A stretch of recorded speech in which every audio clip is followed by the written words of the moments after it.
My name is Maggie Chapman. I'm 28 years old, and for most of my 20s, I thought I had my life figured out. I had a steady job in marketing, a cozy apartment decorated with plants I actually managed to keep alive, and a partner, Samuel, who I believed was my anchor in this chaotic world. We'd been together 4 years, lived together for 2, and though we weren't perfect, we felt solid, or at least I thought we were. But the thing about cracks is, you don't always notice them until the light slips through. It started with something small in an envelope. One Friday evening, Samuel walked through the door, holding a glossy, cream-colored letter. His eyes lit up the way they used to when he'd surprise me with my favorite coffee after a long day. Guess what? He grinned, waving the envelope. It's my college reunion invitation. 10 years already. Can you believe it? He tore it open right there by the counter, scanning quickly. His whole body seemed to buzz with energy, as if that one piece of paper carried the power to rewind time. I watched him with a half smile, half curiosity. You should come with me, I offered, sliding a glass of water toward him. I meant it. I'd heard so many stories about his college years, the friends he partied with, the professors who pushed him, the memories he always spoke of wistfully. Meeting them felt like stepping into the chapters of a book I'd only read in fragments. But then Samuel paused, just for a second. It was subtle, but his hesitation hung in the air like a ripple in calm water. He forced a smile. I mean, you could, but honestly, it might be kind of boring for you. I'll probably just be catching up with people you don't know, lots of inside jokes, you know. My stomach nodded. He wasn't wrong, but the way he said it, as if my presence would be a burden, stung. Still, I swallowed the feeling. Whatever makes you happy, I said lightly. Just promise me you'll have fun. He leaned over, kissed my forehead, and whispered, Of course. I told myself not to read too much into it, but the hesitation stayed with me, echoing in a place I didn't want to explore. The weekend of the reunion arrived, and Samuel transformed. I watched him iron a new button-up shirt he'd bought just for the occasion. He got his hair cut, spritzed on cologne he hadn't worn in months, and checked his reflection in the mirror more times than I could count. You look amazing, I told him, my voice warm but faintly uneasy. He turned, grinning that boyish grin I'd fallen for years ago. Thanks, babe. Don't wait up, okay. If it runs late, I'll just text. I nodded, hiding the tightness in my chest. He left buzzing with anticipation, and for the first time in years, the apartment felt too quiet, like silence had seeped into the walls. The first night, around 7 p.m., he texted, having fun. Everyone looked so different. I smiled, relieved. At least he thought of me. But then nothing silence until nearly 200 a.m. Sorry, lost track of time. So tired. Talk tomorrow. The second day, his calls came late and short. His voice was effervescent, sparkling in a way I hadn't heard in months. It's amazing, Maggie. It's like no time has passed. We stayed up until 4 a.m., just talking. I forgot how much I missed this. Something in me clenched. What feeling, I wanted to ask. Instead, I laughed softly and said, That's great, Sam. I'm glad you're enjoying yourself. But I couldn't shake the image of him surrounded by people who had known him before me, people who represented a version of him I'd never touched. When he returned Sunday evening, he wasn't the same. His smile lingered as if it belonged somewhere else. His eyes darted to his phone every few minutes, a private grin curving his lips. He scrolled through photos, laughing at captions he wouldn't explain. I asked gently, Good weekend. He looked at me like I wasn't standing right there. The best, he murmured. I forgot how much I missed that feeling. I tilted my head. What feeling? He hesitated. Just being around people who really knew me. The me I was before. I forced a smile, but inside a storm brewed. Before what? Before me. That night, as he lay next to me, glowing faintly from the screen's reflection, I stared at the ceiling. His body was close warm, but his spirit felt miles away. I wanted to reach out to pull him back, to tether him to us. But instead I lay still, listening to the faint clicks of his typing, wondering who was on the other end. For the first time in 4 years, I felt a fracture, a quiet, almost invisible line forming between us. And I couldn't help but wonder if that envelope, the glossy, innocent invitation, wasn't a door to a fun weekend. But the beginning of the end. Samuel returned from his reunion, but the man who walked back through our door didn't feel like the same one who'd left. He carried himself differently, lighter somehow, as if the reunion had breathed life into a version of him that had been asleep. His smile was softer, distracted, and his eyes kept wandering to his phone like a magnet. At first, I told myself I was imagining it. People change after reunions, nostalgia can be intoxicating. But as the days passed, I noticed the shift growing sharper, undeniable. He laughed more, but rarely at things I said. Instead, he chuckled at texts that arrived late at night or at photos he refused to explain. He'd drift into daydreams mid-conversation, grinning at memories I wasn't part of. And one name began surfacing over and over again: Kendra. It started innocently. We were curled up on the couch watching a movie when Samuel muttered, "Kendra was always so ambitious back in college. She had this 5-year plan, 10-year plan, everything mapped out." I paused popcorn halfway to my lips. "You've talked about her before, right?" He shrugged, eyes still glued to the screen. "Maybe. You'd like her. She's sharp. Always pushes people to do better." The words pricked at me, but I forced a smile.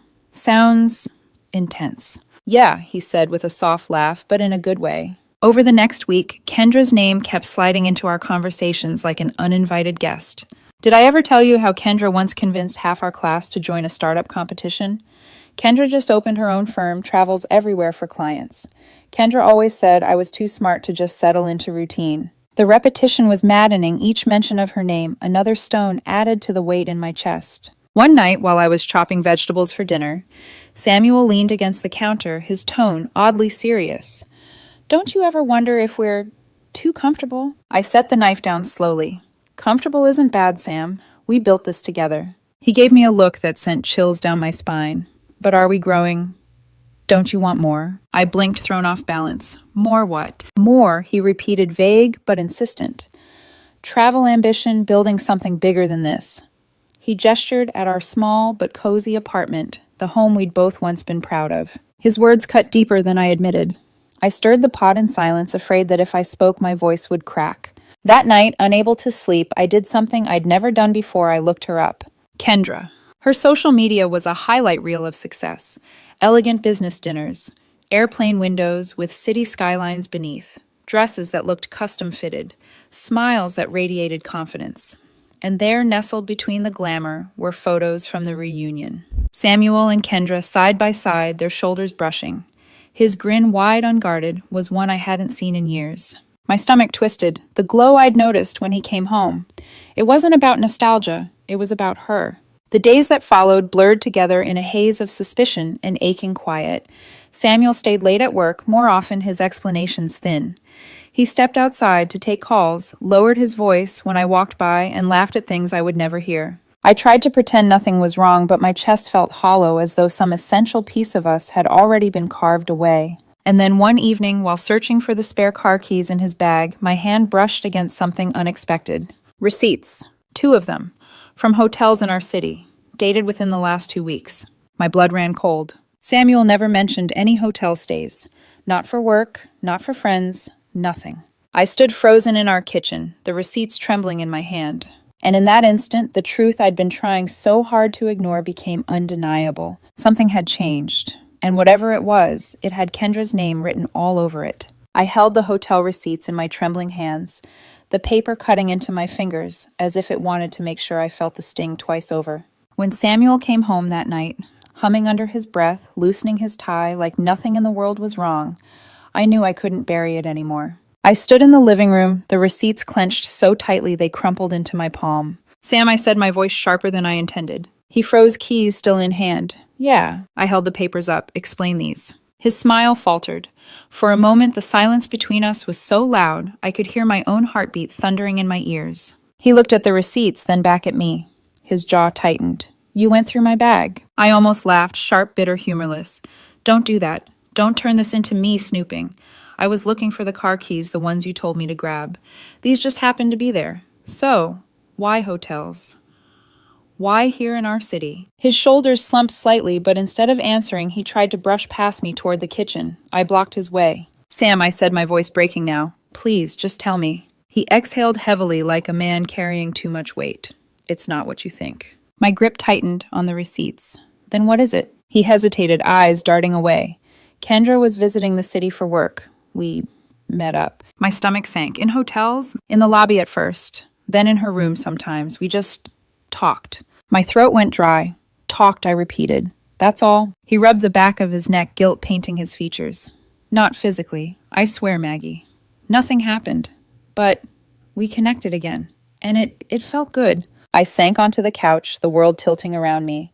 His honesty was like a knife cleaner, sharper, almost crueler than a lie. Not physically, I whispered, but emotionally. He sat on the armrest opposite me, burying his face in his hands. His voice cracked when he finally answered, "Maybe. I don't know. I'm confused." I stared at him, tears burning my eyes. Confused about us or about her? He lifted his head, eyes glassy. Seeing Kendra again brought back memories, feelings I thought I'd lost. She reminds me of who I used to be, ambitious, hungry, alive. And now I'm just, what? 28, working in marketing, coming home every night to Netflix and takeout. That's it. The words slammed into me like waves relentless. I gripped the cushion to steady myself. That's our life, Sam. The one we built together. Since when is that not enough? He shook his head, tears slipping down his cheek. It's not about enough. It's about settling. Kendra always told me I was too smart, too ambitious to settle. And maybe she was right. Something inside me snapped. I stood, my voice shaking but fierce. So what am I? Sam. The consolation prize. The safety net when your big dreams burn out. He flinched. No, Maggie, it's not like that. It is like that. I cut in my tears, finally spilling over. You're sitting here telling me our love, our home, our life together, it's just settling.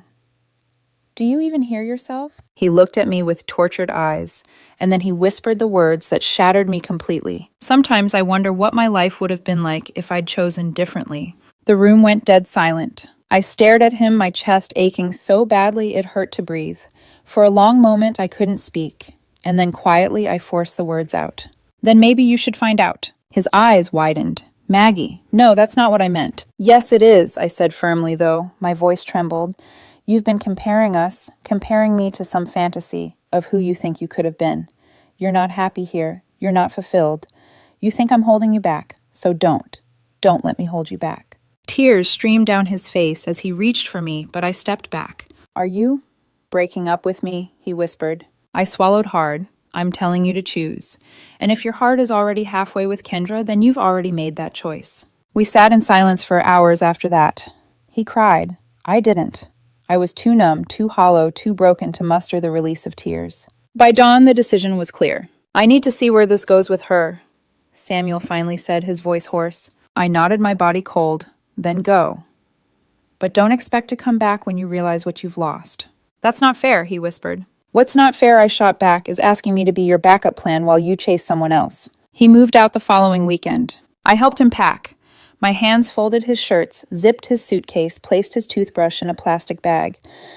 It was the cruelest kindness I could offer, helping him leave me behind. When the door finally clicked shut, I stood in the empty apartment, staring at the space he used to fill. The silence pressed down on me, and for the first time I wondered if I'd ever been enough. The day Samuel left the apartment didn't feel like home anymore. His absence wasn't just a missing pair of shoes by the door or the empty side of the bed, it was everywhere. His scent lingered in the closet. His laughter still echoed faintly in the living room. Every drawer I opened seemed to mock me with the hollow space where his things had been. I told myself I was fine. I told everyone else I was fine. But inside I was unraveling. The first few weeks were brutal. Nights stretched endlessly, and mornings mocked me with silence. I woke up half expecting to hear him making coffee, only to find cold countertops and a kitchen that had forgotten how to breathe. The smallest things became triggers, a TV show. We used to watch the restaurant down the street where we celebrated birthdays. Even the sound of his ringtone when it buzzed once on my phone by accident, my heart nearly leapt out of my chest. I hated him. I missed him. And worst of all, I hated that I missed him. But somewhere in that storm of grief, something unexpected began to happen. Work became my escape. I threw myself into projects, staying late, volunteering for tasks no one else wanted. At first it was distraction. Then gradually it became purpose. My boss noticed. Compliments turned into trust. Trust turned into responsibility, and before long, I was promoted to senior coordinator. For the first time in years, I had an office of my own. It didn't erase the pain, but it reminded me I had worth beyond being someone's partner. I also found myself back at the gym. At first, it was just to burn off the restless energy that kept me awake at night. But slowly lifting weights and running miles became more than exercise, it was therapy. Each bead of sweat felt like another shard of heartbreak being pushed out of my body. And then there was photography. I'd loved it in high school. even toyed with the idea of pursuing it professionally, before life steered me toward stability. For years, my camera gathered dust in the closet. Now I picked it up again. Through the lens, I started to see the world differently. Light falling across a cafe window, a child laughing in the park, my reflection tired but determined staring back from glass. Photography gave me something Samuel never could, a way to frame life on my own terms. Still, he haunted me. Mutual friends couldn't help but mention him, how he and Kendra looked inseparable, jetting off to new cities sipping wine in rooftop bars. Their photos littered social media, two silhouettes against sunsets, their smiles painted to perfection. I tried not to look, but late at night, loneliness got the better of me, and each photo carved a deeper wound. I imagined them laughing over private jokes, her hand slipping into his, her voice whispering promises I'd once believed were mine. But then, whispers began to shift. At first it was small. A friend mentioned Samuel had quit his job to move closer to Kendra's city. Another hinted at arguments, tension over money.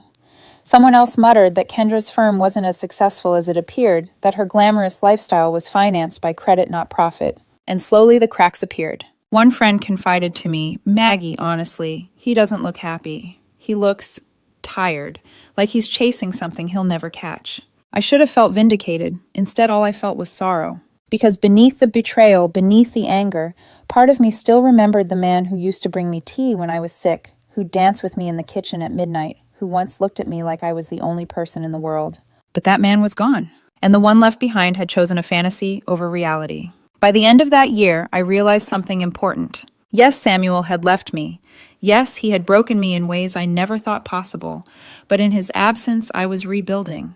Piece by piece, I was rising not for him, not to prove him wrong, but for me. For the first time in years, I wasn't just Samuel's partner. I was Maggie Chapman. And though I didn't know it yet, this rise was only the beginning, because Samuel's fall was already on its way. By the time spring rolled around, Samuel's perfect world with Kendra began to crack wide open. At first, it was just whispers. Friends who'd once gushed about their glamorous trips now spoke in hushed tones, as if afraid their words would echo back to him. Kendra's firm isn't what it looks like, one said over coffee. She's basically freelancing with a fancy name. Half her clients don't even pay on time. Another muttered, Samuel quit his job to move in with her, but she doesn't exactly want a partner. She wants an accessory. Someone to match her image.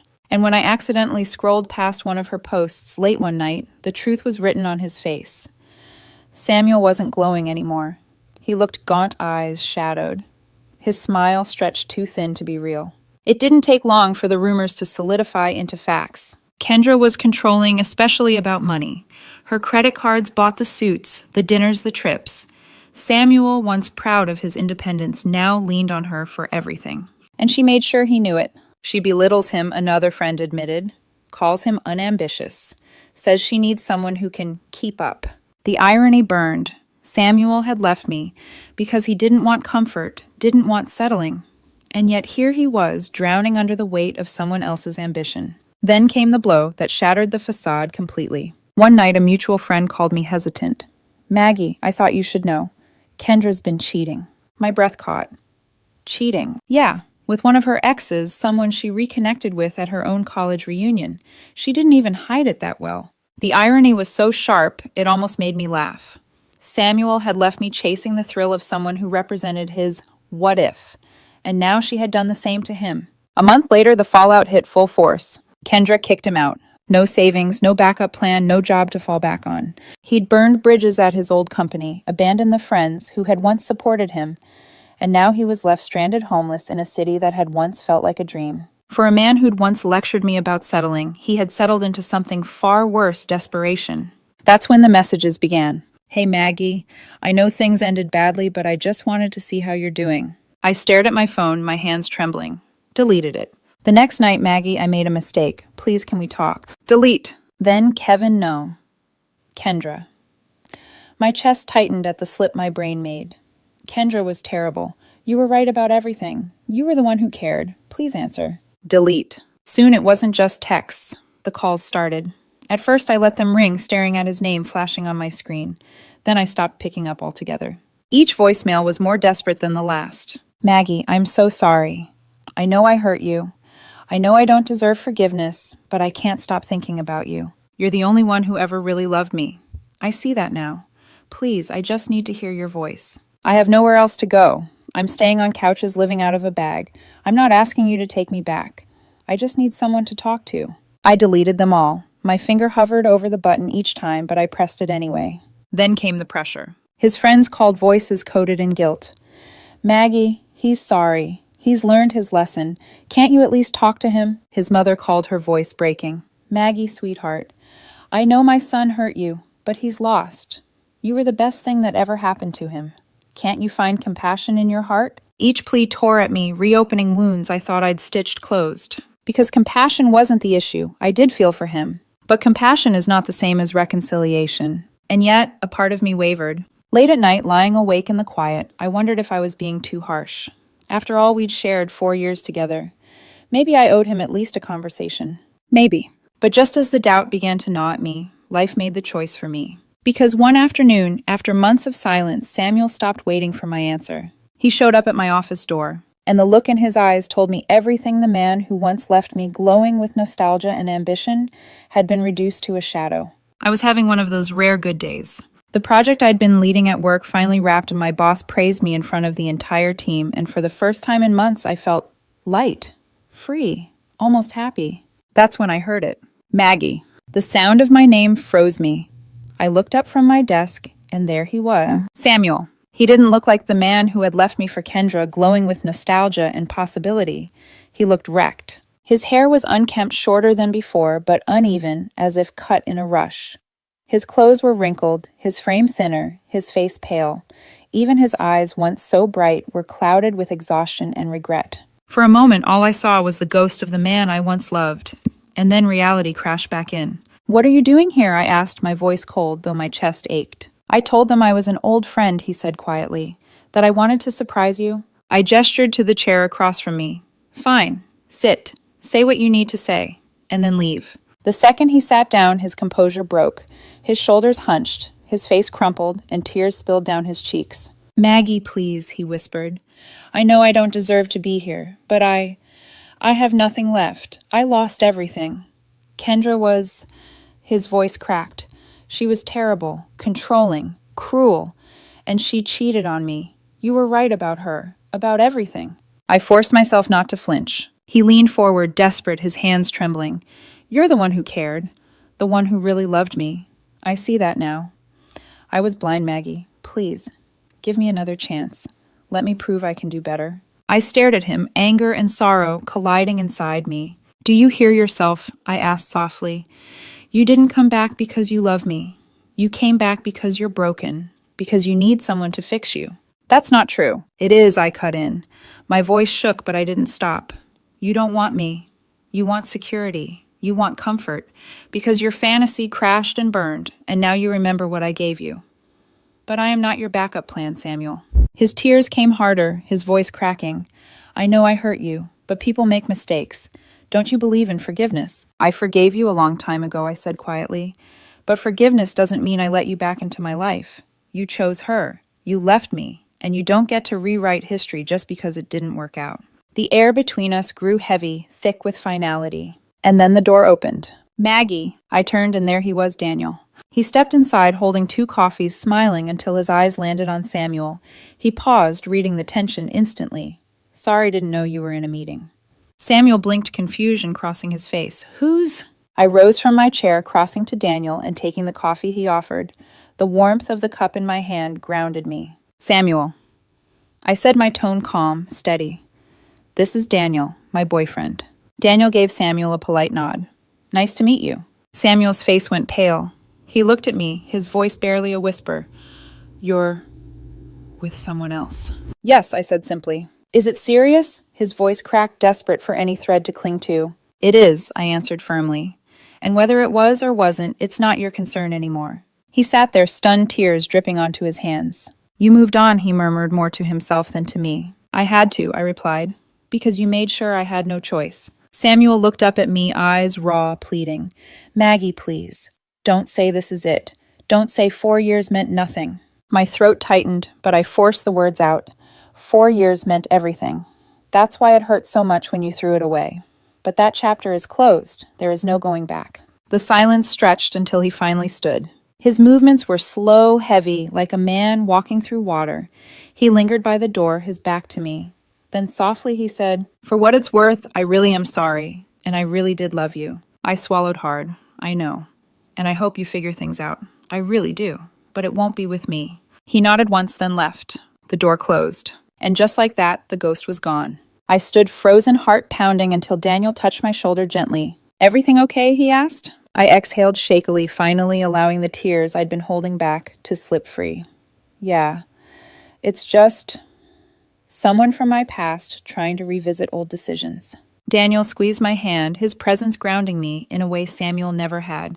"Do you want to talk about it?" I shook my head. "Not really." "Then how about dinner instead?" he smiled. I let out a shaky laugh. "Always." We left the office together. I didn't look back. When the door closed behind Samuel, I thought I'd feel shattered, that I'd collapse into grief the way I did months ago when he first walked out of our home with his suitcase. But instead I felt nothing. No anger, no longing, no pain. Just a strange, quiet relief, like an old wound that finally stopped bleeding. In the weeks that followed, Samuel's presence faded further and further from my life. Friends told me he'd moved back in with his parents. He was looking for work again, starting from scratch. Some pitied him. Others shook their heads, calling it karma. Me, I didn't feel anything at all. Not hatred, not vengeance, just distance. Because the truth was simple, his life wasn't mine to carry anymore. Meanwhile, Daniel and I grew closer. Our relationship wasn't flashy. No rooftop champagne photos or curated travel reels. We cooked together, burned pancakes, laughed over stupid jokes, and took long walks at dusk. He didn't make me feel like I had to compete with some fantasy version of myself. With him, I could just be Maggie. One evening, as I watched him pour wine into 2 glasses, I realized how different it felt. With Samuel, love had been a constant test. Was I ambitious enough, exciting enough, worthy enough? With Daniel, love wasn't a test. It was a home. Still, sometimes late at night, memories returned. I'd lie awake staring at the ceiling and wonder, what if I had fought harder?